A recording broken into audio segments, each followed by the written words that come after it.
dafa am benn kaso bu nekk si biir kaso bi. Les grévistes fa leen daal di yóbbu exactement. mosoon nga fa jaar. man bi ma nekkee foofu bon j'avais pas eu l'occasion parce que ñun on était des peut-être prison man parce que ñun je sais pas mercredi la woon xaw ma lundi lañ tàmbale grève de 3 jours après ñu defeere ñu. donc bu ñu fa yegsee on était dans des conditions un peu critiques affaire bi mu ngi doon commencé mais ñun mu ngi doon am hypoglycémie quoi on refusait de s'alimenter. hypoglycémie. mooy maanaam waaw loolu lay man de loolu la ma juraloon quoi parce que dañoo defoon test yi ñu xam ni da manque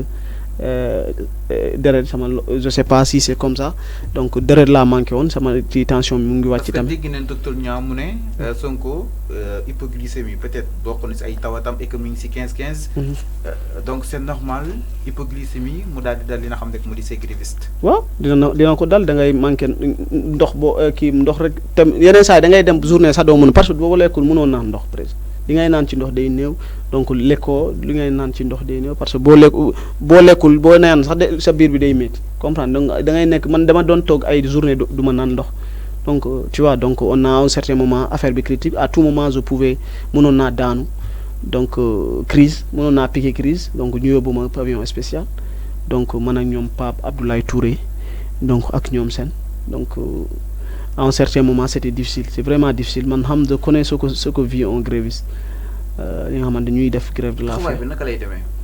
donc à tout ndox bi da leen koy forcer pour ngeen naan ko par force. non ndox bi bokkul ci grève de la faim. ndox bi bokku ci maanaam mun nga naan ndox quoi ndox. non du grève de la soif quoi grève de la faim maanaam lekk moom doo ko lekk mais ndox moom da nga koy jël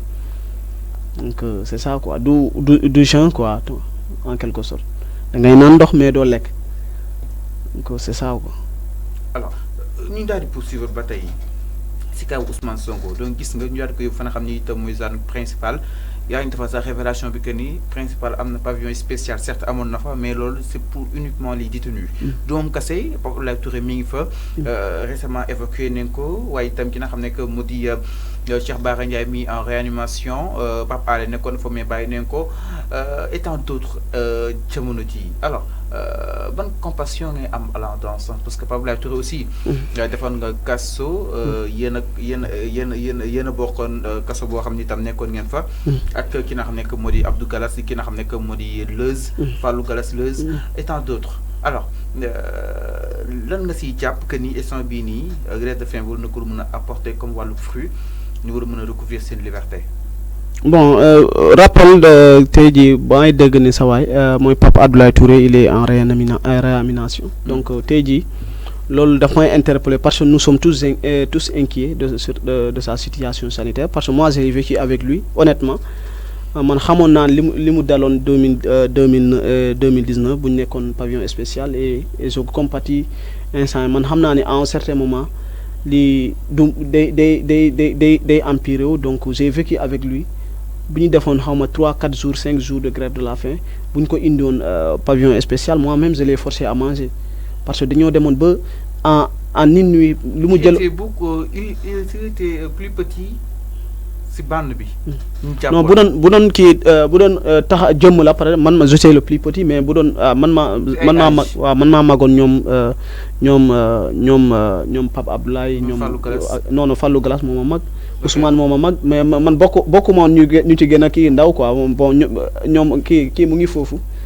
Diallo. donc ñooñu noonu xëy na man mi ngi fa woon gii muy so Babacar Diop bu maire bu Thiès mu ngi woon foofu. donc mais nous c'est nous aussi ñun ñoo tey jii ñun ñoo organisé woon grève de la faim bi ñun ñoo ko initié woon gars yi jàpp ci comprendre ñu dem donc bu ñu demee ba pavillon spécial Pape Abdoulaye il avait vraiment souffert. à 2 jours man ñun on l'a forcé à manger parce que man dama ragaloon sax mu dee parce que comment il se comportait tout ça donc dafa métti woon quoi en une seule nuit defoon nañ ko xaw ma 5 perfusions donc il avait souffert il avait tellement il avait souffert nga xamante ne tey jii man mënuma ko nettali c'était difficile donc tey jii man tey jii su ma nekkee fii ci biti ma gis ko muy arrêté je sais que je me rappelle de ces jours sombres qu'on a passé ensemble au pavillon spécial. Alors, c'est ça la vérité. Alors, aujourd'hui, on en reparle par rapport à ce qu'il y a détenu politique. Nous avons une charte F24. Alors, le président Macky Sall nga yaakaar day gelé wala comme dafay dégelé par rapport à ces détenus politiques. Non, yo, dégelé, je sais pas. Non, ce qu'on voit aussi jusqu'à il y a cette chasse aux sorcières envers ces militants de PASTEF, c'est ça la réalité. T'es dit, bo gennon frena bo amon bracelet PASTEF ñu japp la, tu vois. Donc man pour man lu ñu wara ñaw la. Et aussi j'ai vu hier le coup de gueule des organisations humanistes des droits de l'homme. Ils ont levé le ton. À un certain moment, ils en ont marre. Ils ont dit basta à ça. Il faut que ça s'arrête. Le Sénégal, Sénégal, ñepp ko mom amul ki la manam on bo tonké ci yoon naka lañ la mëna gisé parce que tu appartiens au passé rek ñu japp la. Donc amul sens. Comprendre? Donc ça ne peut pas marcher au Sénégal. Comprendre? On peut pas être délit d'opinion amu fi manam ñepp am droit bi nga xamantene tay ji ñu militer parti librement li nga xamantene ku def li nga xamantene lu li nga xamantene mengo ak yoon buñ la gisé ñu japp la mais on peut pas t'emprisonner wala ñu japp la ñu interpeller la parce que tu es du parti man j'ai vu beaucoup de cas yi nga xamantene tay ji bo leen jëlone ñom tay ji waru ñoon yag kasso comprendre donc waru ñoon sax fanani kasso waxuma la sax ay 6 mois ki des gens comme Hannibal Djim yi nga xamantene manam ils ont donné tout au Sénégal manam ci humanisme tay di da nga don am problème nga woko ñu ketal la comprendre ñu japp sa combat ñu défal c'est des gens nga xamantene tay di waruñ fi won yegg yi nga xamantene ki mom ko par exprès mom yonan ci li nga xamantene politique la donc tay di si on veut t'acculer dañ lay coller motif té lool mo ci lool c'est tellement terre à terre tay di buñ la bulgon japp sa ñu japp la ñu coller la motif donc tay di ken muccu ci parce que tay di si ça continue comme ça qu'on se bat pas demain d'autres en seront victimes c'est ça la vérité tay kenen mën na fi tok victime waaw ñun tay ji on le souhaite pas si victime comprendre tay ji on le souhaite pas ñeneen ñi buñ togué tay ñuy gonfler wala ñuy ceux qui se bombent le torse aujourd'hui di bakku di nan les forces restent à la loi jamono dina ñew ñom ils en seront victimes et nous serons là l'histoire ne mentira pas ma OK alors ñu daal di poursuivre bataille ginnaaw bu daal di waxtané ci conditions yi nga xamni itam détenu ñu koy daal di dund exactement alors daal di ñëw justement Malick ba tey si actualité nationale bokk na la dissolution du parti de PASTEF alors mu nekk décision bi nga xam ni itam le ministre de l'Intérieur acté na ko allant dans ce sens waaye ba tey jii dina xam ne que moo di ces pacifiants n'arrive pas à le digérer exactement alors tey jii ñu daal di dissoudre li nga xam ne que moo di cette partie sànq nga waxoon que ni quoi qu'on puisse dire Pastef ñëw na changer li nga xam ne que moo di le discours peut-être pour dem allant dans ce sens changer le paradigme est-ce que jàppoon ni tey jii c'est tout un rêve moo daal di basculer wu jëm si ki nga xam ne que moo di Ousmane Sonko waaye nag jëm si li nga xam ne que moo di Pastef est-ce que jàppoon ni itam ce rêve c'est finalement brisé à l'égard de ces pacifiants vu que ni dañoo tas li nga xam ne que moo di parti bu nu mel. Bon, moi je ne vois pas moi je suis tellement positif de ma jàpp ni à l'image de Guy Marius Sagna ñoom Kémi Séba li nga xamante ne ñoom Abdou Karim Gueye se sont battus ñun lu ñu jot a indi ci xeex bi Ousmane Sonko dafa am li nga xamante ne la gauche surtout sénégalais yi nga xamante ne xeex nañ ko fi mooy cette gauche anti-impérialiste gauchiste ñoom bu ma koy wax mooy maanaam ñoom Fodé Roland Diagne ñoom kii l'autre là Alakan doyen Alakan ñoom Diallo Diop li nga xamante ne ñoom Cheikh Anta Diop ñoom Mamadou Dia li nga xamante ne loolu lañ fi je pense que Sonko amna rôle bu mu ci jouer surtout donc amna aliment parce que dynamique bi mu ngi commencer am doole après 2012 Kémi Séba ñom Guy Marius Sagna ñom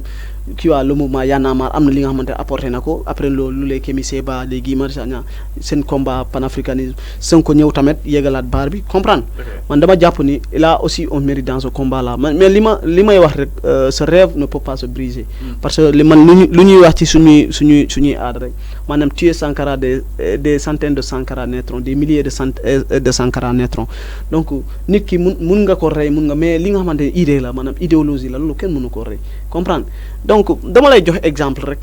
manam Pastef actuellement il faut le dire. est-ce que yëf yi yam ci idéologie. non dama lay wax. lolu sen xel mun na wala mën a dal. non bon Pastef c'est une réalité. Pastef mun na par exemple tey jii rien n'est perdu pour Pastef dafa am. Pastef dafa am ñu ngi ci kasso bi. Leader mi ngi ci kasso bi tamit. waaw tey jii mu ne wax donc le président Macky Sall a gagné la première manche. waaw bon mun nga ko gisee noonu donc tey jii dafa am li nga xamante ne quoi qu'on puisse dire day am lu wàññeeku mais y a le noyau dur sera là les gens qui sont là pour par principe qui sont là par idéologie resteront am na ñu fi nekkoon parce que Ousmane Sonko moo leen neexoon. wala ñoom dañoo gëmoon ni Sonko bu day falu ñooñu noonu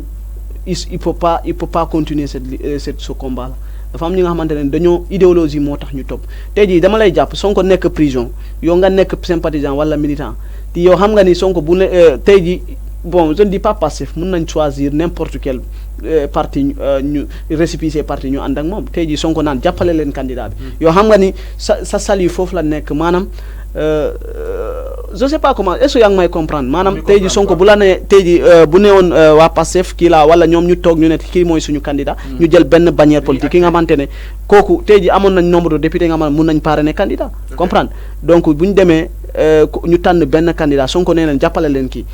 pour l'intérêt de Sonko wala pour l'intérêt de dañ koy jàpp. mais loolu waa passé bëgguñu ko dégg instant bi non loolu dama lay jox beneen hypothèse mais aujourd'hui il peut pas être dans ce discours là man li ma waaw loolu discours seen discours je leur accorde ça je leur concède ça man dama lay wax beneen man damay passer parce que y a une volonté qui est là dire que Sonko du nekk candidat Ousmane Madior Fall bu mu koy wax c'est pas aujourd'hui mais aujourd'hui quoi qu'on puisse dire xam nga donc dafa am li nga xamante ne Sonko il a déjà dit peut-être il a dit affaire bi du man projet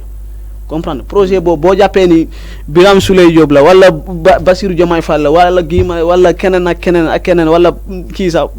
am na jour boobu ki demoon ba naan Maître Ngagne ma ne ko kooku xale la il n'a pas 35 ans mënul nekk candidat donc tamit y a aussi il faut